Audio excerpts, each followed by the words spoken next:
दोस्तों, क्या आपने कभी ऐसे स्कूल के बारे में सुना है जहां भूतों का साया रहता है? आज की कहानी में हम आपको ले चलेंगे सरस्वती विद्या मंदिर, एक ऐसे स्कूल में जहां छात्रों को अजीब सी आवाजें सुनाई देती थीं, किताबों में से खौफनाक चेहरे झांकते थे और रातों को होती थीं डरावनी हरकतें। पर इस कहानी में सिर्फ भूतों का साया नहीं है। ये कहानी है दो सहेलियों की हिम्मत और एक भयानक राज से पर्दा उठाने। तो चलिए जानते हैं ये कैसे हुआ और क्या था सरस्वती विद्या मंदिर का असली रहस्य। हेलो दोस्तों, मैं आपका दोस्त नवीन और आप सुन रहे हैं हॉरर कहानी मेरी जुबानी। दोस्तों, अब एक नया श्रृंखला रोजाना के लिए शुरू किया है। श्रृंखला ये है कि कहानी को सुनने के बाद आपको कहानी अच्छी लगे तो आप कमेंट करके ये बताना कि आप किस जगह से कहानी सुन रहे हो और आपका नाम क्या है। इसके बाद अगली वीडियो में मैं आपका नाम जरूर लूंगा। कमेंट करना ना भूलें और YouTube चैनल को भी सब्सक्राइब करें। ये छोटा सा सहयोग मेरे लिए बहुत महत्वपूर्ण है।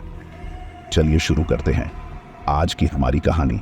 गुजरात के सूरजमुखी इलाके में एक पुराने किले की छाया में सरस्वती विद्या मंदिर खड़ा था। यह विद्यालय कभी अपनी शानदार शिक्षा प्रणाली के लिए जाना जाता था, लेकिन अब इसकी ख्याति किसी और चीज के लिए थी, भूतों के लिए। किंवदंतियों के अनुसार विद्यालय की दीवारों के भीतर एक डायन रहती थी जो अंधेरे कोनों में छिपी रहती थी और असावधान छात्रों को अपना शिकार बना लेती थी। सोनिया, एक तेज तर्रार और जिज्ञासु लड़की, अपने माता पिता के साथ मुंबई से सूरजमुखी आई थी। अपने नए स्कूल सरस्वती विद्या मंदिर के बारे में भयानक कहानियां सुनकर वह रोमांचित थी। जहां दूसरे बच्चे डर से कांपते थे, वहीं सोनिया इन कहानियों को उत्साह के साथ सुनती थी। वह दृढ़ थी कि वह इस डायन से खुद ही मिलेगी और इन अफवाहों का सच पता लगाएगी। पहला दिन आया और सोनिया स्कूल की पुरानी इमारत से प्रभावित हुई। ऊंचे दरवाजे, टूटी हुई खिड़कियां और लंबे अंधेरे गलियारे एक भयानक माहौल बनाते थे। स्कूल की दीवारों पर टंगे पुराने चित्रों में से कुछ चेहरे सोनिया को घूरते हुए लग रहे थे। कक्षा में उसने अपने सहपाठी मीना से बात की, जो स्कूल की भूत कहानियों की विशेषज्ञ थी। मीना ने उसे बताया कि डायन रानी रूपमती थी, जिसे सदियों पहले इसी किले में कैद कर दिया गया था। रूपमती एक शक्तिशाली तांत्रिक थी जिसे राजा ने डर के मारे कैद कर लिया था। किंवदंती कहती है कि रूपमती ने मरते समय स्कूल को श्राप दिया था और अब वह एक भयानक डायन के रूप में वापस आ गई है। दोपहर के भोजन के बाद सोनिया ने स्कूल की खोजबीन करने का फैसला किया। वह एक लंबे गलियारे में चली गई जो पुस्तकालय की ओर जाता था। पुस्तकालय का दरवाजा अटका हुआ था और उसे खोलने के लिए उसे जोर लगाना पड़ा। अंदर का वातावरण धूल भरा और घुटन वाला था। किताबों की अलमारियां धूल से ढकी थीं और हवा में एक बासी गंध थी। अचानक सोनिया ने एक फुसफुसाहट सुनी। यह एक बूढ़ी औरत की आवाज थी जो कुछ बुदबुदा रही थी। सोनिया डर से जकड़ी हुई, लेकिन जिज्ञासा उस पर हावी हो गई। वह आवाज की ओर बढ़ी और एक अंधेरे कोने में एक बूढ़ी महिला को देखा जो एक पुस्तक के ऊपर झुकी हुई थी। महिला ने काले कपड़े पहने थे और उसके चेहरे पर डरावनी झुर्रियां थीं। सोनिया ने धीरे से महिला को पुकारा। महिला चौंकी और सोनिया की ओर घूमी। उसकी आंखें चमक रही थीं और उसके होंठ एक भयानक मुस्कान में फैल गए। आप कौन हैं? सोनिया ने कांपती आवाज में पूछा।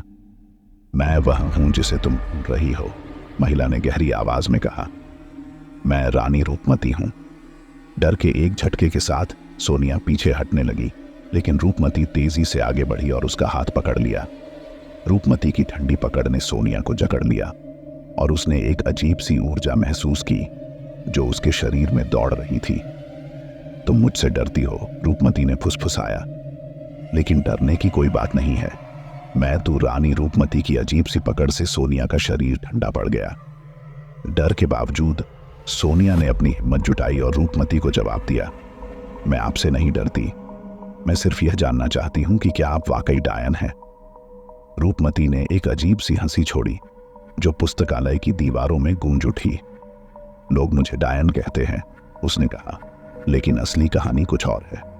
रूपमती ने सोनिया को एक पुरानी किताब दिखाई जिसका शीर्षक था गुजरात का इतिहास। उसने किताब खोली और एक खास पन्ने पर इशारा किया। पन्ने पर राजा विक्रमादित्य की तस्वीर थी जो सूरजमुखी के शासक थे। उसके नीचे लिखा था कि राजा को गुप्त विद्याओं और जादू टोना में गहरी रुचि थी। रूपमती ने बताया कि वह राजा विक्रमादित्य की दरबारी थी। वह एक प्रतिभाशाली वैज्ञानिक और ज्योतिषी थी, जिसे जड़ी बूटियों और औषधियों का भी गहरा ज्ञान था। राजा अक्सर रूपमती से सलाह लेता था और वह उसकी पसंदीदा सलाहकार बन गई। हालांकि राजा की पत्नी रानी रमा को रूपमती से जलन होती थी। रानी रमा को लगा कि राजा रूपमती पर ज्यादा ध्यान देता है। उसने राजा को यह विश्वास दिलाने की कोशिश की कि रूपमती जादू टोना करती है और उसके खिलाफ साजिश रच रही है। राजा विक्रमादित्य पहले तो रानी रमा की बातों पर विश्वास नहीं करता था, लेकिन रानी रमा लगातार उसे उकसाती रही। आखिरकार राजा ने रूपमती पर जादू टोना करने का आरोप लगाया और उसे इसी किले में कैद कर दिया। रूपमती ने सोनिया को बताया कि कैद के दौरान उसने राजा विक्रमादित्य और रानी रमा को सबक सिखाने की कसम खाई थी। उसने जेल की दीवारों पर गुप्त मंत्र लिखे और जादुई टोटके किए। जब मर रही थी तो उसने इस स्कूल को श्राप दिया ताकि राजा और रानी की वंशज हमेशा डर में थे। सोनिया को रूपमती की कहानी पर विश्वास नहीं हो रहा था। उसने पूछा, लेकिन आप लोगों को क्यों डराती हैं? रूपमती ने उदास होकर कहा, मैं किसी को नहीं डराती। मैं सिर्फ इतना चाहती हूं कि लोग सच जाने। मैं एक डायन नहीं थी, बल्कि एक बेगुनाह महिला थी जिसे फंसाया गया था। अचानक पुस्तकालय की खिड़कियां तेज हवा से पटक गई और कमरे में अंधेरा छा गया। रूपमती गायब हो गई और सोनिया अकेली रह गई। उसने इधर उधर देखा, लेकिन अंधेरे में कुछ भी दिखाई नहीं दे रहा था। डरी हुई सोनिया ने पुस्तकालय से बाहर भागने की कोशिश की, लेकिन दरवाजा अटका हुआ था। तभी सोनिया ने एक ठंडी हवा का झोंका महसूस किया और उसे लगा कि कोई उसके पीछे खड़ा है। उसने धीरे से पीछे मुड़कर देखा और एक डरावनी आकृति को देखा जो हवा में तैर रही थी। आकृति काले कपड़ों में थी और उसकी आंखें लाल थीं। सोनिया चीखने लगी और भागने की कोशिश की, लेकिन वह हिल नहीं पा रही थी। आकृति उसके पास आई और उसके कान में फुसफुसाई, तुमने सच जाना है, अब तुम भी यहीं रहोगी। सोनिया बेहोश होकर गिर गई। अगले दिन सुबह स्कूल के कर्मचारियों ने सोनिया को पुस्तकालय के फर्श पर बेहोशी की हालत में पाकर स्कूल का स्टाफ घबरा गया। उन्होंने उसे तुरंत स्कूल की नर्स के पास ले गए। नर्स ने सोनिया की जांच की और पाया कि उसे तेज बुखार है। सोनिया कुछ भी बोल नहीं पा रही थी। उसकी आंखें बेजान थीं और वह बड़बड़ा रही थी। नर्स को लगा कि शायद उसे लू लग गई है। सोनिया के माता पिता को स्कूल बुलाया गया। वे अपनी बेटी की हालत देखकर परेशान हो गए। डॉक्टर को बुलाया गया, जिन्होंने सोनिया की जांच की और पाया कि उसे किसी अज्ञात बीमारी से जकड़ा हुआ है। दवाइयां दी गई, लेकिन सोनिया की हालत में कोई सुधार नहीं हुआ। कुछ दिनों बाद स्कूल में अन्य छात्र भी बीमार पड़ने लगे। उनके लक्षण सोनिया से मिलते जुलते थे, तेज बुखार, बड़बड़ाहट और बेजान आंखें। माता पिता घबरा गए और कई छात्रों को स्कूल से निकाल लिया गया। स्कूल प्रशासन परेशान था और उन्हें समझ नहीं आ रहा था कि आखिर हो क्या रहा है। मीना, सोनिया की सबसे अच्छी दोस्त, उससे बहुत चिंतित थी। वह अस्पताल में सोनिया से मिलने गई। सोनिया कमजोर थी, लेकिन मीना को देखकर उसे थोड़ी राहत मिली। मीना ने सोनिया को पुस्तकालय में हुए अपने अनुभव के बारे में बताया। यह सुनकर सोनिया की मां चौंक गई। उसने बताया कि उसने भी बचपन में स्कूल के भूतों के बारे में कहानियां सुनी थीं। मीना ने सोनिया को बताया कि स्कूल के कुछ शिक्षक भी मानते हैं कि स्कूल में कोई अलौकिक शक्ति मौजूद है। मीना ने सोनिया को दिलासा दिया और कहा कि वह जल्द ही ठीक हो जाएगी। उसने यह भी कहा कि वह स्कूल में इस रहस्य को सुलझाने की कोशिश करेगी। मीना ने पुस्तकालय जाने का फैसला किया, यह देखने के लिए कि क्या उसे कोई सुराग मिल सकता है। पुस्तकालय में धूल जमी हुई थी और वातावरण भारी था। मीना ने किताबों की अलमारियों को खोजना शुरू किया। उसे एक पुरानी किताब मिली जिसका शीर्षक था भारतीय जादू टोना। उसने किताब खोली और जादू टोना और श्राप के बारे में पढ़ना शुरू किया। किताब में बताया गया था कि कुछ शक्तिशाली श्राप पीड़ित व्यक्ति को बीमार कर सकते हैं और यहां तक कि मौत का कारण भी बन सकते हैं। मीना को लगा कि शायद रूपमती का श्राप ही छात्रों को बीमार कर रहा है। अचानक मीना को एक अजीब सी आवाज सुनाई दी। यह फुसफुसाहट थी, जो पुस्तकालय के अंधेरे कोनों से आ रही थी। मीना घबरा गई और पीछे मुड़कर देखा, लेकिन उसे कुछ भी दिखाई नहीं दिया। उसने सोचा कि शायद यह उसकी कल्पना है। मीना ने किताब पढ़ना जारी रखा। किताब में बताया गया था कि कुछ विशेष मंत्रों और जड़ी बूटियों का उपयोग करके श्राप को तोड़ा जा सकता है। मीना ने किताब में बताए गए मंत्रों और जड़ी बूटियों को ध्यान से पढ़ा और उन्हें याद रखने की कोशिश की। मीना को लगा कि वह सोनिया और अन्य बीमार छात्रों को बचाने के लिए कुछ कर सकती है। उसने किताब को वापस अलमारी में रख दिया और पुस्तकालय से बाहर निकल गई। मीना स्कूल से बाहर निकली। उसके दिमाग में किताब में पड़ी गई जानकारी घूम रही थी। उसे जड़ी बूटियों को इकट्ठा करना था, लेकिन उसे यह नहीं पता था कि उन्हें कहां से लाए। वह जानती थी कि गांव की एक बूढ़ी महिला, दादी अमृता, जड़ी बूटियों के बारे में बहुत कुछ जानती थी। मीना ने फैसला किया कि वह उससे मदद मांगेगी। मीना साइकिल से दादी अमृता के छोटे से झोंपड़े तक पहुंची। दादी अमृता एक दयालु महिला थी, जिसके पास गांव के लोगों के लिए हमेशा जड़ी बूटियां और घरेलू उपचार होते थे। मीना ने दादी अमृता को स्कूल में हो रही बीमारियों और पुस्तकालय में उसे मिली किताब के बारे में बताया। दादी अमृता ध्यान से मीना की बातें सुनती रही। जब मीना ने किताब में बताए गए जड़ी बूटियों के नाम बताए तो दादी अमृता की आंखें चौड़ी हो गईं। उसने बताया कि वे जड़ी बूटियां आसानी से नहीं मिलती, उन्हें जंगल के शेनचू से लाना पड़ता है। दादी अमृता ने मीना को बताया कि वह जंगल में उसका साथ देगी और जड़ी बूटियां खोजने में उसकी मदद करेगी।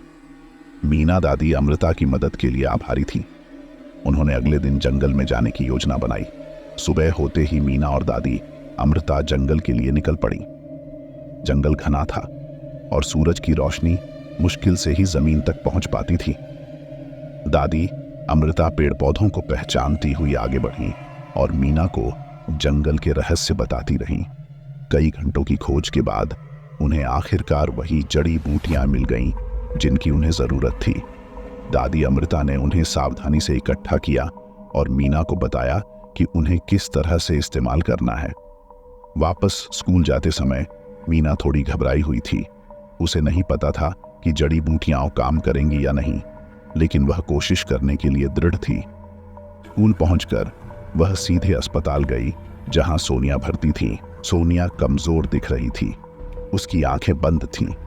मीना ने सोनिया की मां को जड़ी बूटियां दिखाईं और उन्हें बताया कि दादी अमृता ने उन्हें कैसे इस्तेमाल करना सिखाया है। सोनिया की मां थोड़ी हिचकिचाईं, लेकिन मीना के उत्साह को देखकर उन्होंने सहमति जता दी। मीना ने जड़ी बूटियों का एक काढ़ा बनाया और सोनिया को पिलाया। काढ़ा कड़वा था, लेकिन सोनिया ने बिना किसी शिकायत के पी लिया। मीना रात भर अस्पताल में सोनिया के साथ रुकी, यह उम्मीद करते हुए कि जल्द ही कोई बदलाव आएगा। पूरी रात सोनिया को बुखार बना रहा और बड़बड़ाहट जारी रही। मीना उसकी तरफ निराश होकर देखती रही, उम्मीद है कि जल्द ही कुछ बदलाव होगा। सुबह होते ही सोनिया की हालत में मामूली सुधार दिखाई दिया। उसका बुखार थोड़ा कम हुआ और उसकी आंखों में एक चमक लौट आई। सोनिया ने मीना को कमजोर आवाज में बताया कि उसने रात में एक सपना देखा था। सपने में उसने एक खूबसूरत महिला को देखा था जो उसे जड़ी बूटियों के बारे में बता रही थी। महिला ने सोनिया को आश्वासन दिया था कि वह ठीक हो जाएगी। सोनिया का विवरण सुनकर मीना चौंक गई। उसे लगा कि शायद सोनिया ने रानी रूपमती का सपना देखा है। यह सोचकर उसे थोड़ी राहत मिली। कम से कम रानी रूपमती सोनिया को नुकसान नहीं पहुंचाना चाहती थी। मीना ने जल्दी से अस्पताल से निकलकर अन्य बीमार छात्रों को देखने गई। उनकी हालत भी पहले जैसी ही थी। मीना ने उन्हें भी जड़ी बूटियों का काढ़ा पिलाया। कुछ देर बाद कुछ छात्रों को भी थोड़ा सुधार दिखाई देने लगा। हालांकि यह स्पष्ट था कि जड़ी बूटियां सिर्फ एक अस्थायी समाधान थीं। मीना जानती थी कि उन्हें श्राप को पूरी तरह से तोड़ने का कोई तरीका खोजना होगा। उसने किताब में दोबारा गौर किया और पाया कि श्राप को तोड़ने के लिए एक विशेष अनुष्ठान की आवश्यकता होती है। अनुष्ठान के लिए कई दुर्लभ वस्तुओं की आवश्यकता थी, जिनमें मोमबत्तियां, धूप और एक विशेष मंत्र का जाप करना शामिल था। मीना को यह सब कहां से लाना है, यह समझ नहीं आ रहा था। तभी उसे याद आया कि स्कूल में ही एक पुराना कमरा है, जिसे गुरु का कमरा कहा जाता था। कहा जाता था कि गुरु का कमरा स्कूल के संस्थापक द्वारा इस्तेमाल किया जाता था, जो एक विद्वान और रहस्यवादी थे। मीना को उम्मीद थी कि शायद गुरु के कमरे में उसे अनुष्ठान के लिए आवश्यक कुछ चीजें मिल जाएं। स्कूल के प्रधानाचार्य से अनुमति लेकर मीना गुरु के कमरे में गई। कमरा धूल से भरा हुआ था और कई सालों से इस्तेमाल नहीं किया गया था। मीना ने धीरे धीरे कमरे की सफाई की और उसके कोनों को खंगाला। अचानक एक पुराने संदूक के नीचे से उसे एक छोटा सा बक्सा मिला। बक्सा पुराना और जर्जर था, लेकिन जब मीना ने उसे खोला तो उसकी आंखें चौंधिया गईं। बक्से में मोमबत्तियां, धूप और एक छोटी सी किताब थी जिसमें एक अजीब सी भाषा में लिखा हुआ था। मीना को लगा कि शायद यह वही किताब है जिसमें श्राप को तोड़ने का मंत्र लिखा हुआ है। वह किताब को लेकर खुशी से बाहर निकली। अब उसके पास वह सब कुछ था जो उसे अनुष्ठान करने के लिए चाहिए था। मीना उत्साह से सोनिया के पास अस्पताल वापस गई। सोनिया अब काफी बेहतर महसूस कर रही थी और जल्द ही वापस स्कूल जाने की इच्छा रखती थी। मीना ने उसे अनुष्ठान के बारे में बताया और उससे स्कूल में शामिल होने के लिए कहा। अगली रात जब पूरा स्कूल सो रहा था, मीना और सोनिया स्कूल के छत पर चली गईं। हवा में ठंडक थी और चांद की रोशनी चारों ओर फैली हुई थी। मीना ने गुरु के कमरे से मिली वस्तुओं को जमीन पर सजाया। सोनिया ने मीना से पूछा, क्या आपको यकीन है कि यह काम करेगा? मीना ने दृढ़ता से जवाब दिया, मुझे पूरा विश्वास है। हम साथ मिलकर इस श्राप को तोड़ सकते हैं। मीना ने किताब खोली और उसमें लिखे मंत्र को पढ़ना शुरू किया। भाषा कठिन थी, लेकिन मीना ने धीरे धीरे करके उसे समझ लिया। सोनिया ने भी मंत्र को दोहराना शुरू कर दिया। जब वे मंत्र का जाप कर रही थी तो हवा में अचानक एक तेज हवा चलने लगी। आसमान में काले बादल छा गए और बिजली चमकने लगी। छत पर रखी वस्तुएं हिलने लगीं, मानो कोई अदृश्य शक्ति उन पर दबाव डाल रही हो। अचानक सोनिया और मीना के सामने एक भयानक आकृति दिखाई दी। यह रूपमती का भूत था, लेकिन अब वह पहले जैसी दयालु नहीं दिख रही थी। उसका चेहरा क्रोध से तमतमाया हुआ था और उसकी आंखों से आग निकल रही थी। रूपमती ने गरज कर कहा, तुम कौन हो जो मेरा श्राप तोड़ने की हिम्मत करते हो? मीना डर गई, लेकिन उसने अपना संकल्प बनाए रखा। उसने कहा, हम बेगुनाह हैं। आप इस स्कूल में रहकर लोगों को डरा रही हैं। हम आपको मुक्त करना चाहते हैं। रूपमती ने एक भयानक हंसी छोड़ी और कहा, मुझे किसी मुक्ति की जरूरत नहीं है। यह स्कूल उसी राजा और रानी की वंशजों से भरा है जिन्होंने मुझे फंसाया था। वे इस श्राप के लायक हैं। सोनिया ने आगे बढ़कर कहा, लेकिन हम उन लोगों के लिए जिम्मेदार नहीं हैं। आप बेगुनाहों को क्यों सजा दे रही हैं? रूपमती कुछ देर चुप रही, फिर उसकी आवाज में गुस्सा कम होता हुआ लगा। उसने बताया कि वह इतने सालों से कैद है और उसे अपनी बेगुनाही साबित करने का कोई मौका नहीं मिला। उसने सोनिया और मीना से अपने पक्ष की कहानी सुनाई। मीना और सोनिया ने ध्यान से रूपमती की बात सुनी। उन्हें उस पर दया आ गई। उन्होंने रूपमती को समझाया कि वह अब इस दुनिया से बदला लेने का समय नहीं है। उन्हें उसे शांति दिलाने का रास्ता ढूंढना होगा। सोनिया ने रूपमती को बताया कि वह राजा विक्रमादित्य और रानी रमा की वंशजों को सच बताएगी। वह यह सुनिश्चित करेगी कि इतिहास को सही रूप में लिखा जाए और रूपमती को एक बेगुनाह के रूप में याद किया जाए। रूपमती ने सोनिया की बातों पर विचार किया। आखिरकार उसने माना और कहा, शायद तुम सही कहती हो। शायद मुझे अब शांति से आगे बढ़ना चाहिए। रूपमती ने धीरे धीरे अपना भयानक रूप खो दिया और एक शांत आभा से घिरी हुई एक महिला में बदल गई। उसने सोनिया और मीना को धन्यवाद दिया और कहा कि वह अब शांति से सुख पा सकती है। फिर रूपमती की आकृति धीरे धीरे फीकी पड़ गई और अंततः गायब हो गई। हवा शांत हो गई, बादल हट गए, चारों ओर शांति छा गई, मानो तूफान एक पल में ही गुजर गया हो। सोनिया और मीना थक कर जमीन पर गिर गई। उन्होंने एक दूसरे को देखा और राहत की सांस ली। उन्होंने रूपमती के श्राप को तोड़ दिया था। कुछ ही देर बाद सूरज की पहली किरणें स्कूल परिसर में फैल गई। सोनिया और मीना छत से नीचे उतरी। स्कूल अभी भी सो रहा था, बेखबर इस बात से कि रात में क्या हुआ था। अस्पताल में जाकर उन्होंने सोनिया की मां को बताया कि उन्होंने श्राप को तोड़ दिया है। सोनिया की मां खुशी से फफक पड़ी और अपनी बेटियों को गले लगा लिया। जल्द ही अस्पताल में भर्ती अन्य छात्रों को भी छुट्टी दे दी गई। स्कूल में फिर से चहल पहल लौट आई। सोनिया ने अपने सहपाठियों को बताया कि उसने क्या अनुभव किया और उसने रूपमती की सच्ची कहानी को सबके सामने रखा। शुरू में कई छात्रों को विश्वास नहीं हुआ, लेकिन जब सोनिया ने उन्हें रूपमती की कहानी और पुस्तकालय से मिली किताब के बारे में बताया तो उन्हें यकीन हो गया।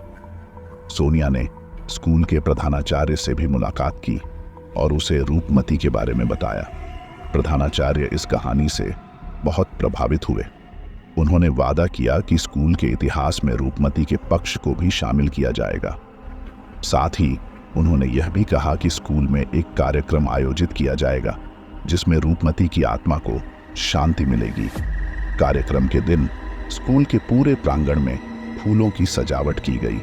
सोनिया और मीना ने एक विशेष प्रार्थना की ताकि रूपमती को मोक्ष प्राप्त हो सके। स्कूल के सभी छात्रों और शिक्षकों ने इस प्रार्थना में भाग लिया।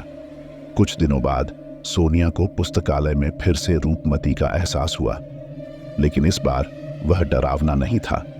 रूपमती एक शांत आभा से घिरी हुई थी और उसके चेहरे पर मुस्कान थी। रूपमती ने सोनिया को धन्यवाद दिया और कहा, तुमने मेरी आत्मा को मुक्त कर दिया है, अब मैं शांति से आगे बढ़ सकती हूँ। रूपमती की आकृति फिर से धीरे धीरे फीकी पड़ गई और अंततः गायब हो गई।